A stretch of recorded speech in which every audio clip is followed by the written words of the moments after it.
तो जब सम्मान दिया है ईश्वर ने और हम सम्मान पाकर खुश हैं, तो जब अपमान मिलेगा तो अपमान पाकर दुखी क्यों हो? हर परिस्थिति में सम रहना है, क्योंकि सम्मान हमारा होगा तो अपमान भी हमारा ही होगा। यदि सम्मान का मजा लिया है आपने तो अपमान का भी आपको ही लेना पड़ेगा। बोलो हाँ। लेकिन आप लोग जब सम्मान मिलता है बहुत खुश होते हैं, और अपमान मिलने पर आप देखो आग बबूला हो जाते हैं। दोनों ही ईश्वर की कृपा है, दोनों ही ईश्वर की।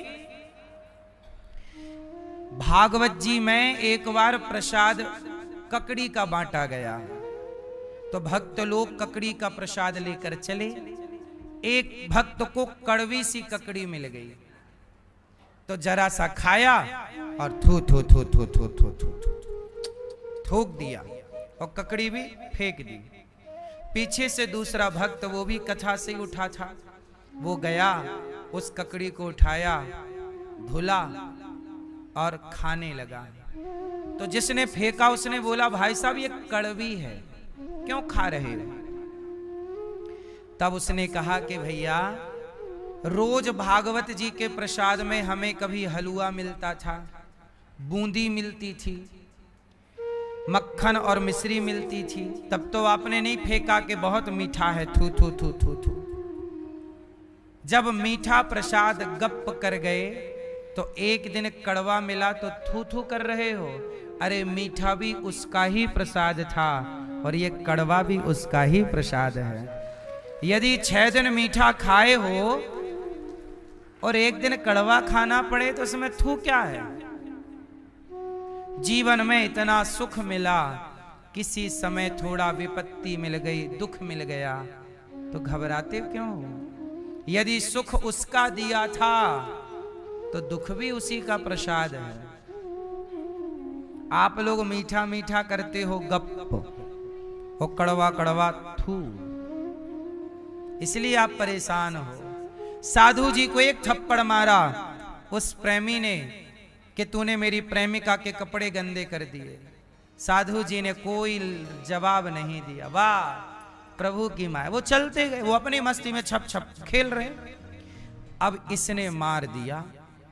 अब ये आदमी अपने घर गया अपनी प्रेमिका को लेके, और लेकर के घर गया, प्रेमिका को बिठाया, और ये घर की सीढ़ी चढ़ रहा था ऊपर जाने के लिए। सीढ़ी से इसका पांव फिसल गया, और पांव फिसला तो सर के बल नीचे गिरा और इसके सिर से खून बहने लगा। अब लो भैया, वो लड़की समझ गई कि इसने में साधु जी को मारा, लगता है संत जी ने शाप दे दिया, लगता है संत जी के कारण इसका सिर फट गया और ये तड़प रहा है, मरने की बहुत करीब पहुंच गया। अब वो लड़की तुरंत दौड़ी दौड़ी गई।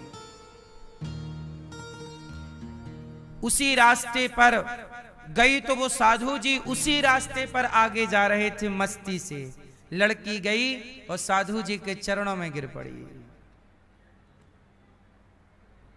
साधु जी के चरणों में गिरकर बोली, महाराज मेरे प्रेमी को, मेरे होने वाले पति को माफ कर दीजिए। आपको उसने एक तमाचा मारा और वो गिर गया सीढ़ी से, चोट लग गई है, मर रहा है, आप उसे माफ कर दो। मुझे पता है कि आपको थप्पड़ मारा उसी का ये दंड है उसे।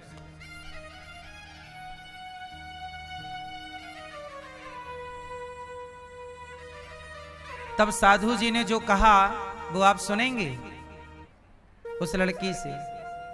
साधु जी ने कहा कि देख बहन, इसमें तेरा और मेरा तो कोई दोष ही नहीं है, ये तो दो प्रेमियों का हिसाब है।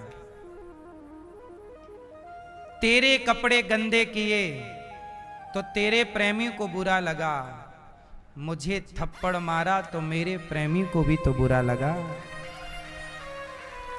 जब तेरे प्रेमी को बुरा लगा तो मेरे गाल में थप्पड़ मारा और मेरे प्रेमी को बुरा लगा तो उसने भी उसके सिर पे एक थप्पड़ जड़ दिया। हिसाब, आप मुझे गाली दोगे तो मैं आपको गाली क्यों दूं? आप किसी संत को गाली देंगे तो संत आपको गाली क्यों देगा? संत तो दिन रात भगवान को याद करते हैं, उस गाली का हिसाब वो व्यक्ति नहीं देगा। आप लोग क्या करते हैं, तूने मुझे गाली दी मैं भी दूंगा। आप लोग खुद अपना अपना हिसाब कर लेते हैं, हम लोग अपना हिसाब खुद नहीं करते। जब तुझसे ना सुलझे तेरे उलझे हुए धंधे, तब भगवान के इंसाफ पे छोड़ दे ए बंदे। वही तेरी मुश्किल आसान करेगा, जो तू ना कर सका वो भगवान करेगा। सारे हिसाब किताब आप ही ना निपटा लिया करो। कोई आपको अपमानित करे, गाली दे, जरूरी नहीं है कि आप जवाब दो, छोड़ दो, ईश्वर अपने हिसाब से जवाब देते रहेंगे। हम क्यों उलझे आपसे? उलझना सही है? हम आपसे उलझेंगे तो भगवान सोचेंगे क्यों तुझे मुझ पर भरोसा नहीं था? क्या मैं जवाब नहीं देता जो तू खुद जवाब देने चला? तू मेरा चिंतन कर, तू मेरी शरण में आ, मैं हूं ना। इसलिए साधु संत कभी रिप्लाई नहीं करते। आप भी कुछ बातें सह लिया करो। भगवान के घर देर है, क्या नहीं है? भगवान के न्याय पे भरोसा है कि नहीं? हमें तो ईश्वर के ही न्याय पे भरोसा है। जो करेंगे भगवान अच्छा करेंगे।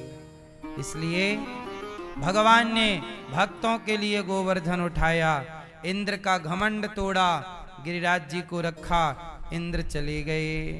सारे ब्रजवासियों को भगवान ने बैकुंठ का दर्शन कराया। सारे ब्रजवासियों ने वृंदावन को देखकर, बैकुंठ को देखकर कहा, प्रभु वृंदावन से अच्छा कुछ नहीं है। ये वृंदावन की महिमा बैकुंठ से भी बड़ी है। हाँ, वृंदावन की महिमा प्यारे कोई ना जाने, प्रेम नगरिया मनमोहन की प्रेमी पहचाने। ब्रज गलियों में झूम झूम के, ब्रज गलियों में झूम झूम के मन की तपन बुझाऊं। ब्रज की लता पता में राधे राधे गाऊं, मैं राधे राधे गाऊं, मैं श्यामा श्यामा गाऊं। ये वृंदावन की महिमा बड़ी विकट, बड़ी अद्भुत है। इसलिए धन्यम वृंदावनम तेना भक्तिर नृत्यति यत्र चा। धन्य है ये वृंदावन जहां भक्ति महारानी ताता थैया करके नाचती हैं। क्या करती हैं? वृंदावन में कौन नाचता है? भक्ति। कौन नाचता है मेरी माँ? मैया। कौन नाचता है? यहाँ की धरती धरा बड़ी अद्भुत है। आज भगवान ने यमुना के पुलिन तट पर खड़े होकर के सब ब्रजवासी बैकुंठ वृंदावन आए, बांसुरी बजाई। भगवान क्या बजाते हैं?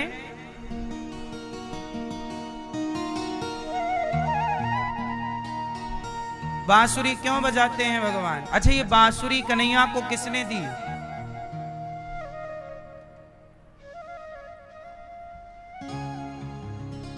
मैया। बांसुरी किसने दी भगवान को? मैया किसने दी? पीछे वाली मैया। हाँ, किसने दी? आपने नहीं दी? नहीं महाराज मैंने नहीं दी, साफ बात। मैया आप बताओ, भगवान को बांसुरी किसने दी? आपने नहीं दी? आप मैया? नींद हो गई पूरी? मैया भी चुपके से एक नींद ले ली मस्त। हमें भी लगा चलो काहे बोलें, एक बार तो तड़ाक से संभल गई पर मैया।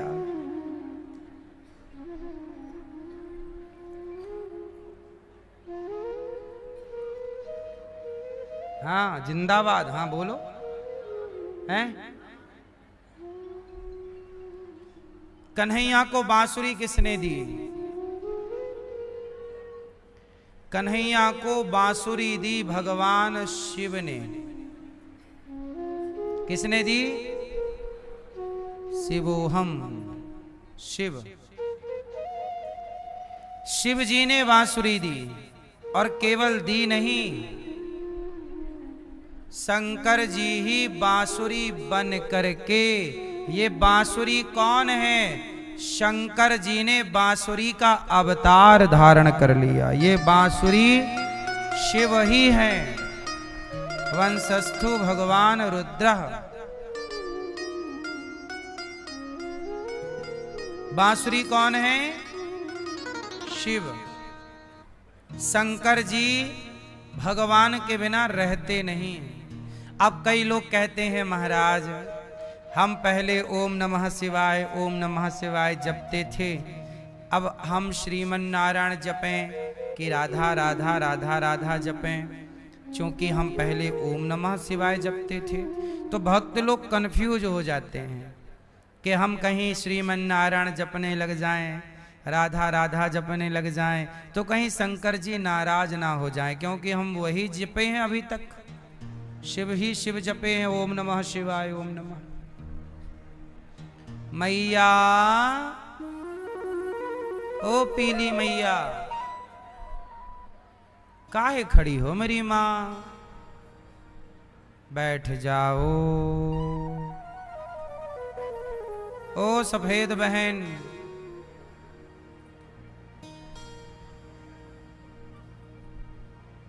ओ घोचूलाल, काहे खड़े हो बीचों बीच? बैठो बेटा।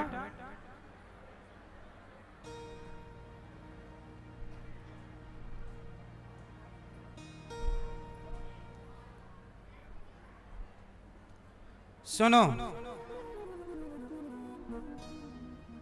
क्या कह रहे थे हम? घोचूलाल ने भुला दिया है। शंकर जी क्या बन गए? और बन ही नहीं गए, कन्हैया के कर कमलों में आ गए। ओम नमः शिवाय जपें कि राधा राधा नारायण नारायण जपें। सुनो, भगवान शंकर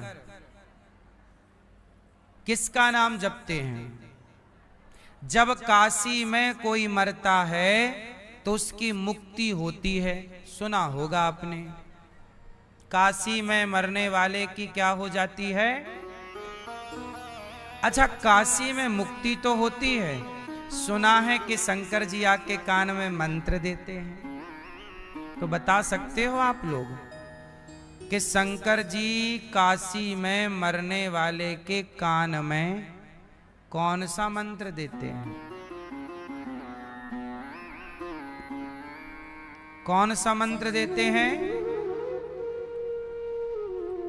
ये बात तुलसीदास जी ने बताई है। तुलसीदास जी कहते हैं कि जासु नाम बल शंकर काशी, देत सबहि सम गति अविनाशी। काशी में जब कोई मरता है तो शंकर जी मरने वाले के कान में जाकर राम मंत्र दे देते हैं। कौन सा मंत्र? तो काशी में मरने वाले के कान में राम बोल दिए तो उसकी क्या हो गई? हाँ, तो शंकर जी भी राम राम जपते हैं, कृष्ण कृष्ण जपते हैं, हरि हरि जपते हैं, नारायण श्रीमन नारायण जपते हैं। तो शंकर जी का मंत्र जपते थे, जब शिव का जाप कर लोगे, शिव की भक्ति कर लोगे, तब ही भगवान श्रीमन नारायण की भक्ति प्राप्त होगी। बिना शिव की कृपा के भगवान कृष्ण की, राम की, श्रीमन नारायण की भक्ति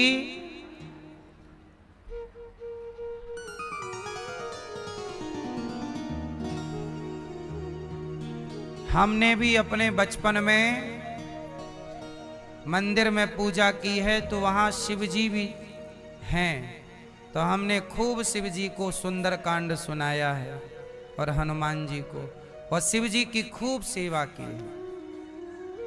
जब तक मंदिर में हम पूजा करते थे तो हमारे भोलेनाथ चमकते थे, चम चम चम चम। एक सीसी तेल पिलाते थे मस्त, पूरे शरीर में मालिश करते थे तेल से, चमेली का तेल मालिश पूरे शिव जी को। नया साबुन, मैं साबुन से नहाता तो शंकर जी को ही बोलता मैं भी साबुन से आपको नहलाऊंगा।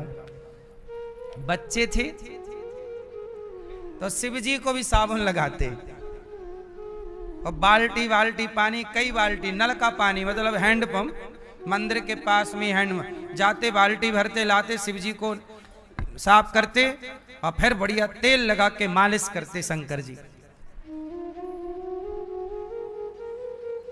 और फिर मालिश करके खूब पूजा आरती करें। शंकर जी को सजा के रखते थे,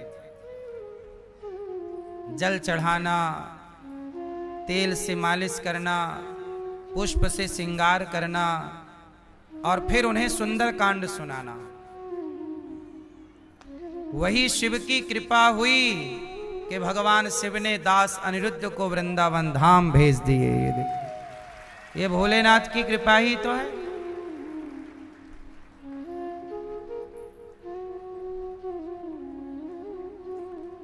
जब आप निष्ठा से अपना काम करते हैं, हम लोग बचपन में मंदिर के पुजारी थे। जिस मंदिर की पूजा हम लोग बचपन से करते थे, समय से पूजा करना, समय से भोग लगाना, 6 बजे सवेरे मैं पूजा करके मंदिर से बाहर आ जाता था। 4 बजे मंदिर में, 4:30 बजे में 4 बजे उठ जाता था। ये तब की बात है जब मैं 12-14 साल का था। ये दास 4 बजे उठ करके बिना किसी के कहे, पिताजी ने एक बार आज्ञा दे दी कि मंदिर की पूजा तुम्हें करनी है जी, फिर दोबारा पिताजी को बोलना नहीं पड़ा। 4 बजे उठना, जाके नल में नहाना, साफ खुद को शौच आचार से मुक्त करके स्नान करना, और फिर शिवजी को नहलाना। भगवान राधा कृष्ण भगवान थे, हनुमान जी, सब परिवार, सबकी सेवा करना, और बढ़िया सुंदर कांड का पाठ, हनुमान चालीसा का पाठ सुनाना। और 6 बजे सवेरे तो मैं पूजा करके, पाठ करके मंदिर से बाहर ताला लगा के आ जाऊं, और 6 बजे थोड़ा सा कुछ खा के, और 6:15 6:30 बजे गैया चराने चला जाता, और 8:30 बजे तक 9 बजे तक गैया चराता, और गैया चरा के आता, गैया बांधता और तैयार होके स्कूल चला जाता। स्कूल जाके स्कूल में पढ़ के 4 बजे छुट्टी होती, 4:30 बजे तक साइकिल से घर आता, शाम को जाता, चारा काट के लाता, चारा काटता और चारा गैया को खिलाता। वो गौ सेवा, वो भगवान की सेवा। तब मैं सेवा तो करता था, लेकिन उस समय मेरे मन में कोई भी काम, 12-14 साल के लड़के बच्चे के अंदर क्या कामना होगी बताइए। वो मेरे पिता की आज्ञा थी कि पूजा करने, सो करते थे। अब उससे मिलना क्या है, क्यों करनी है, कोई कामना, कोई भगवान से भी कुछ मांगा जाता है, ये भी नहीं पता था उस समय। सच बताऊं, मैं नहीं पता था कि भगवान से भी कुछ मांगा, बस सेवा करते थे कस के। भोग लगाते थे, बिना भोग लगाए खाते नहीं थे, तो जो भगवान को भोग लगाते वही खाते।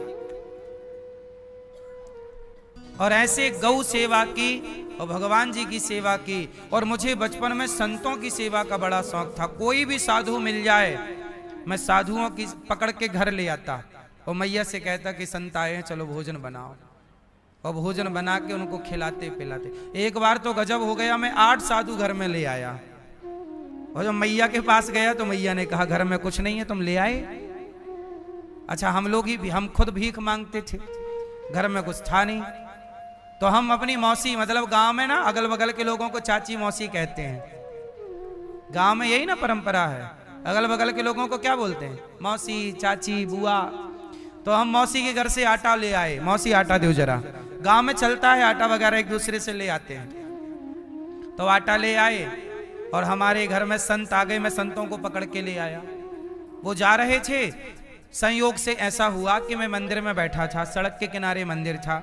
सवेरे सवेरे गांव में नहीं, मंदिरों में जाके बैठ जाते, गांव के लोग मंदिरों के पास बैठे रहते, सवेरे शाम नुक्कड़ पे बैठे रहते गांव में, मंदिरों में। तो गांव के लोग, सर्दियों का मौसम था, मंदिर में बैठे थे, सुबह का टाइम था, मैं भी बैठा था। सुबह नहीं, लगभग 11-12 बज रहे होंगे, मतलब खा पी के ना लोगों का नियम था, खा पी के थोड़ा टहलते तो मंदिरों में जाके गपशप करते। तो लगभग 11-12 बजे का टाइम था, हम लोग बैठे मंदिर में गपशप कर रहे थे। तो वहां पे ना कुछ संत लोग निकले, तो 11-12 बज रहे थे और वो टाइम भोजन का था। तो संतों ने वहां पूछा, अच्छा वहां बूढ़े लोग बैठे थे, तो संतों ने उनसे पूछा कि भाई साहब इस गांव में भोजन मिलेगा हमें? हम 8-10 साधु हैं, तो साधु हैं तो भोजन मिलेगा। तो गांव के माल गुजार लोग बैठे थे, मतलब बड़े लोग जिनके पास पैसा है, बड़ा जमींदार लोग। उन्होंने कुछ जवाब नहीं दिया। मैं बोल पड़ा, हाँ हाँ साधु जी आओ, हमारे घर चलो, ये पास में ही है। अब कोई कुछ नहीं बोला तो मैं ही बोला। वो संत मांग क्या रहे थे कि भाई भूख लगी, कोई आप कराएगा भोजन? तो मैं बोला चलो। अब 12, अच्छा मैं भी घर से भोजन करके ही वहां आया था। अच्छा, गांव में जल्दी भोजन हो जाता है, गांव में सवेरे 10 बजे तो आदमी खा पी लेता है। बोलो हाँ। और शाम का भोजन भी गांव में, ब्यारी भी जल्दी हो जाती है। तो मैं भी खा पी के आया था, धूप सेक रहा था। अब संत जी को ले गए, और जब संत जी गए उस समय हमारी मैया बर्तन धुल रही थी, खा पी के, मतलब कढ़ाई बढ़ाई पूरी फिनिश, भोजन भी बम। अब मैंने बोला कि 8 संत आए हैं, 8-10 साधु हैं। मैया ने कहा पूछ तो लेते, घर में छोड़िए कुछ खाने का। हमने कहा अच्छा ऐसा करो, साधु जी थोड़ा रुक लेंगे, आप तब तक बनाओ। अच्छा, मैया भी हमारी बोली ठीक है। मैं आटा मांग के, आटा भी नहीं था, आटा मांग के मौसी के यहाँ से ले आए। घर में गैया थी सो दूध था, तो थोड़ा चावल की खीर बना दी मैया ने। और आटा आया तो घी था तो पूड़ी सेक दी। तो पूड़ी, सब्जी, आलू की साग और खीर, 3 आइटम बना और संतों को हमने परोसा। हम भी लगे जल्दी जल्दी बनवाने, हम काट, कुछ मैया कुछ हम, 2 ही जनी करके और बढ़िया तैयार किया, संतों को पवाया और संतों को भोजन कराया। यथा योग जो हमसे बना, 5 रुपए 10 रुपए जो हमारी उस समय कैपेसिटी क्षमता थी, संतों को कपड़ा वस्त्र उड़ा करके दक्षिणा दी और संतों से प्रार्थना की कि आपके भोजन में जितना हमसे बन पड़ा, आपकी सेवा यही, हम लोगों के यहाँ यही है।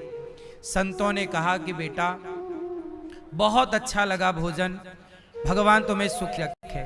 जब संतों को मैं भोजन परोस रहा था तो सच बताऊं, मेरे अंदर ये भाव तब जाग गया कि मैं बड़ा होऊंगा तो अन्न क्षेत्र चलाऊंगा और ऐसे ही संतों की खूब सेवा करूंगा। संत भोजन करेंगे, मैं देखूंगा। मुझे बचपन से संतों की सेवा का मन था और वो संतों की सेवा का फल था कि उन संतों के आशीर्वाद से मेरे मन में तब भाव जागा कि मैं बड़ा होकर संतों की सेवा, अन्न क्षेत्र चलाऊंगा। और वही सपना बिहारी जी ने दास का पूरा किया। देखो आज यहाँ हजारों संत भक्त जन भोजन करते हैं। अपने लिए जब आप सोचते हैं ना तो भगवान अपने हिसाब से फिर देते हैं कि तुम्हें कितना चाहिए। लेकिन जब आप समाज के लिए, जगत के लिए सोचते हैं तो भगवान आपको बड़ा बनाते हैं। इसलिए अपने लिए कुत्ता बिल्ली भी सोचते हैं, सभी में बांट कर खाए उसे इंसान कहते हैं। पराया दर्द अपनाए उसे इंसान कहते हैं। हमें पता चल जाए कि कथा हो रही है कहीं 30 किलोमीटर दूर भी यदि कथा होती थी तो मैं साइकिल से कथा सुनने 30 किलोमीटर दूर जाता था। मुझे संतों की सेवा का और कथा सुनने का, जब मैं भागवत नहीं पढ़ता था, ये तब की, मैं तो 2006 में वृंदावन भागवत पढ़ने आया, उसके पहले तो मैं स्कूली पढ़ाई ही कर रहा था। उस समय कभी सोचा नहीं था कि भागवत पढ़ेंगे, भागवत सुनाएंगे आपको, ये सब सेवा होगी, कभी सोचा नहीं था। उस समय मैं सुनने का शौकीन था, आज भी सुनता हूँ, लेकिन मैं आपको बता रहा हूँ जब मैं छोटा था तब मैं साइकिल लेके 30 किलोमीटर दूर भी क्या करने जाता था, भागवत सुनने। कोई संत आते थे तो उनका प्रवचन सुनने जाता था और दिन भर सत्संग। उस जमाने में मोबाइल का जमाना नहीं था कि यूट्यूब का जमाना नहीं था, उस जमाने में तो सुनना ही पड़ता था सामने बैठ के, क्यों कोई रिकॉर्डिंग नहीं होती थी उस जमाने में, कोई सीडी कैसेट का जमाना तो था पर हमारे पास इतनी क्षमता नहीं थी कि सीडियां खरीद सके। तो बचपन से सत्संग सुनने का, इसलिए 2 काम भगवान ने दिए, नित्य सत्संग होता है गौरी गोपाल में, नित्य सेवा होती है, सेवा कथा रसमहो नित्य राम पिबत्वम। भगवान ने 2 मुझे काम दे रखे हैं और ये दोनों मेरे बचपन के फेवरेट, कथा सुनना और सेवा करना। इसलिए दास कथा सुन भी रहा है, आपको सुना भी रहा, वही काम भगवान ने दिए। आप निश्चल होकर के जब भगवान की आराधना में लगते हैं तो आपकी कामनाओं से ज्यादा भगवान आपको देते हैं। भरोसा तो रखिए। क्या रखना है आपको? पूरा भरोसा। आज भगवान ने बांसुरी बजाई और शिव की कृपा से सब कुछ संभव है। ये दास आपको यही निवेदन कर रहा था कि शिव को और नारायण को अलग अलग मत समझो, हरि हरि और ना भेदा। आज बांसुरी बजा के भगवान ने गोपियों को बुलाया, भगवान पिता रात्रि शरदोत्फुल्ल मल्लिका वीक्षरन्तुं मनश्चक्रे योग मायामुपाश्रितः। इसलिए कहता हूं कि आप भी सेवा किया करो, बच्चों को सेवा करना सिखाओ। सेवा करने वाला इस धरती पे कभी दुखी नहीं रह सकता, याद रखिएगा। सेवा करने वाला इस धरती पे कभी परेशान, दुखी, कोई उसका कुछ बिगाड़ नहीं सकता। सेवा करने वाले के रक्षक भगवान है। इसलिए आप भी अपने बच्चों के हाथ से गौरी गोपाल आश्रम में जो संतों की सेवा होती है, यहाँ भी हजारों संत भोजन करते हैं, हजारों संत भोजन प्रसाद पाते हैं। एक दिन के भोजन की सेवा आप कर सकते हैं, कल का भोजन आप बटा सकते हैं संतों को, कल का अन्य क्षेत्र आप बंटवा सकते हैं कि कल साधु संतों को भोजन आपकी ओर से। आप भी सेवा करिए, बच्चों से कराइए।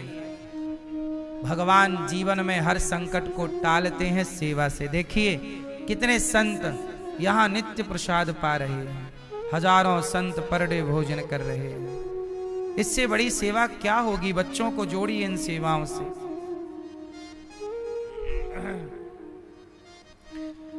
कहते हैं पानी बाढ़े नाव में, बोलो पानी बाढ़े। यदि नाव में पानी भर जाए तो क्या करोगे? बोलो मैया, नाव में पानी भर जाए तो क्या करोगी? हैं? अरे काहे डूबेगी? नाव में पानी भरे तो क्या करना चाहिए? क्या करना चाहिए? पानी को उलीछना चाहिए। पानी बाढ़े नाव में, घर में बाढ़े दाम।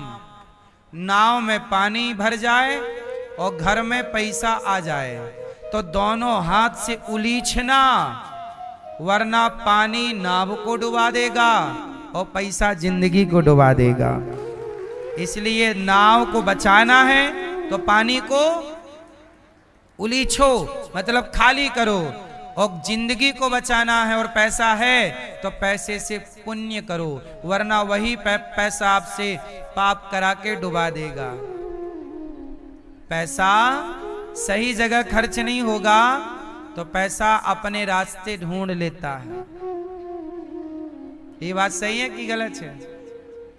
पैसा कभी तिजोरियों में बंद नहीं रहता, वो अपने निकलने का रास्ता, कितना भी पैसा आए पर आप उसे तिजोरी में लंबे समय के लिए बंद नहीं कर सकते। इसलिए कहता हूं कि पैसा आए तो सही जगह खर्च हो। सही जगह क्या, किसी की सेवा, किसी को रोटी, किसी के। अब यहां 25 अप्रैल को गरीब परिवार की बेटियों का लगभग 21 बेटियों का यहां विवाह है। पैसा आए सही जगह लगाओ।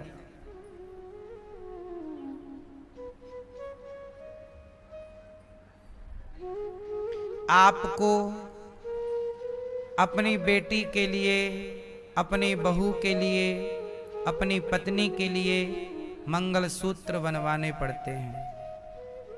एक ये दास अनिरुद्ध को जब गरीब यहाँ बेटियों का विवाह होता है तो जितनी बेटियों का विवाह है सारी बेटियों को मंगलसूत्र दिया जाता है। सबकी सेवा, पायल, मंगलसूत्र, बर्तन, मशीनें,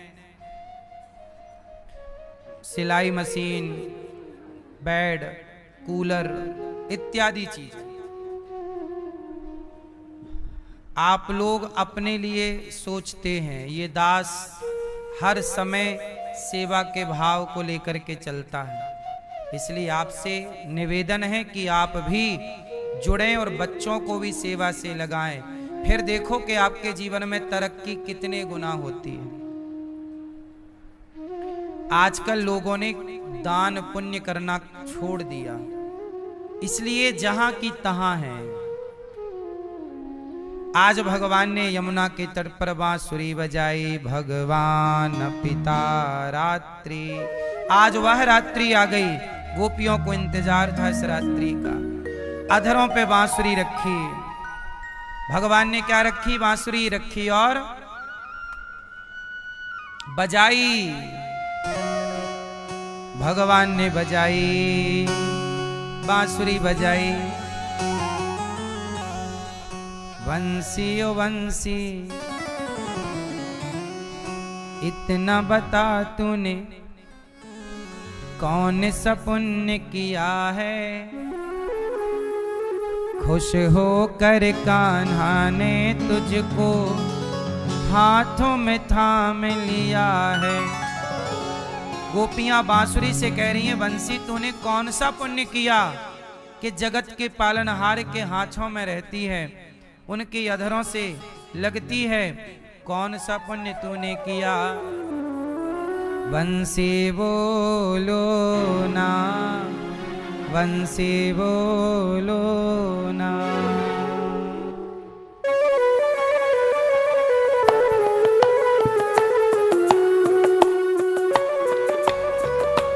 जय हो।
जाती, बांस की हो करके मुरली तो है इतना तड़पाती।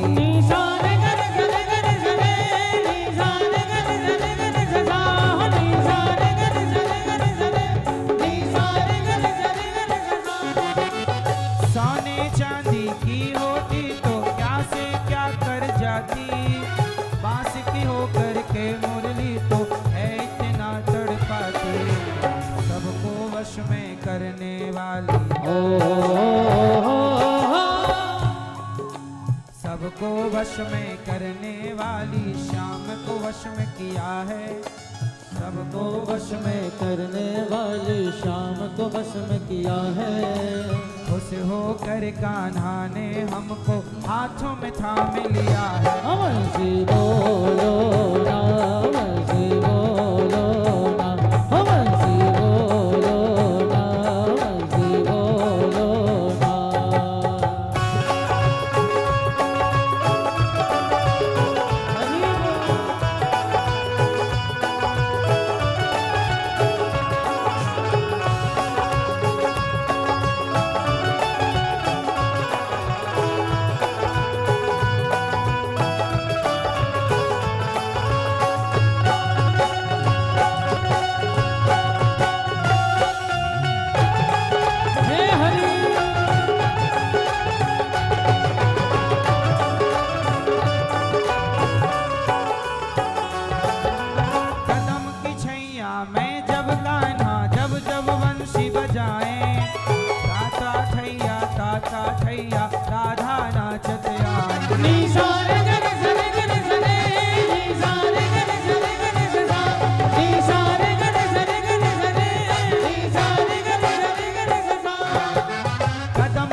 जब वंशी बजाए, ताता थैया राधा नाचत आए। मुरली की धुन जिसने सुनी है,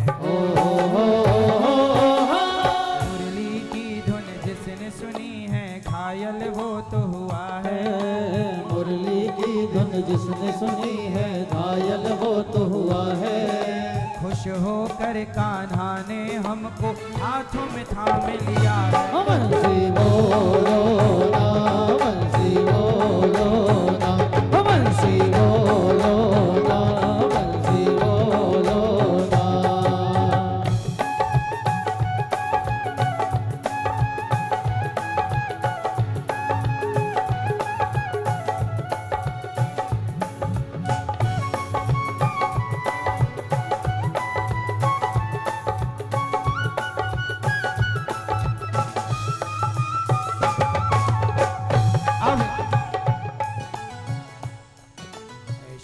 तेरी वंशी पागल कर जाती है। श्याम तेरी वंशी पागल कर जाती है। और मुस्कान तेरी मोहन घायल कर जाती है। मुस्कान तेरी मोहन घायल कर जाती है। और सुनो, सोने की होती तो क्या करती ये बंसी, सोने की होती तो क्या करती ये बंसी। सोने की होती तो क्या करती ये बंसी।